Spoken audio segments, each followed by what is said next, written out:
In 1965, 17-year-old high school student Randy Garner stayed awake for 264 hours. That's 11 days to see how he'd cope without sleep. On the second day, his eyes stopped focusing.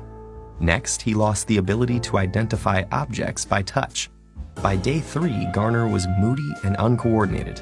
At the end of the experiment, he was struggling to concentrate, had trouble with short-term memory, became paranoid, and started hallucinating. Although Garner recovered without long-term psychological or physical damage, for others, losing shut-eye can result in hormonal imbalance, illness, and in extreme cases, death. We're only beginning to understand why we sleep to begin with, but we do know it's essential. Adults need 7 to 8 hours of sleep a night, and adolescents need about 10.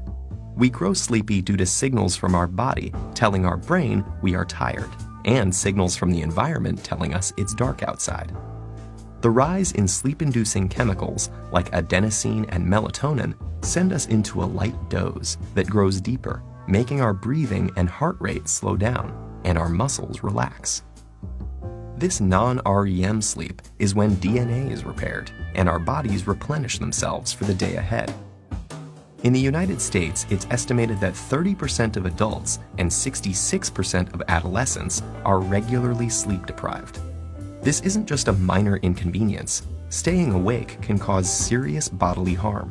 When we lose sleep, learning, memory, mood, and reaction time are affected. Sleeplessness may also cause inflammation, hallucinations, high blood pressure, and it's even been linked to diabetes and obesity.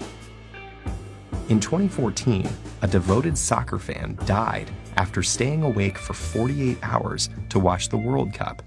While his untimely death was due to a stroke, studies show that chronically sleeping fewer than 6 hours a night increases stroke risk by 4.5 times compared to those getting a consistent 7 to 8 hours of shut-eye. For a handful of people on the planet who carry a rare inherited genetic mutation, sleeplessness is a daily reality. This condition, known as fatal familial insomnia, places the body in a nightmarish state of wakefulness, forbidding it from entering the sanctuary of sleep. Within months or years, this progressively worsening condition leads to dementia and death. How can sleep deprivation cause such immense suffering? Scientists think the answer lies with the accumulation of waste products in the brain. During our waking hours, our cells are busy using up our day's energy sources, which get broken down into various byproducts, including adenosine. As adenosine builds up, it increases the urge to sleep, also known as sleep pressure. In fact, caffeine works by blocking adenosine's receptor pathways. Other waste products also build up in the brain, and if they're not cleared away, they collectively overload the brain and are thought to lead to the many negative symptoms of sleep deprivation. So what's happening in our brain when we sleep to prevent this? Scientists found something called the glymphatic system, a cleanup mechanism that removes this buildup and is much more active when we're asleep. It works by using cerebrospinal fluid to flush away toxic byproducts that accumulate between cells.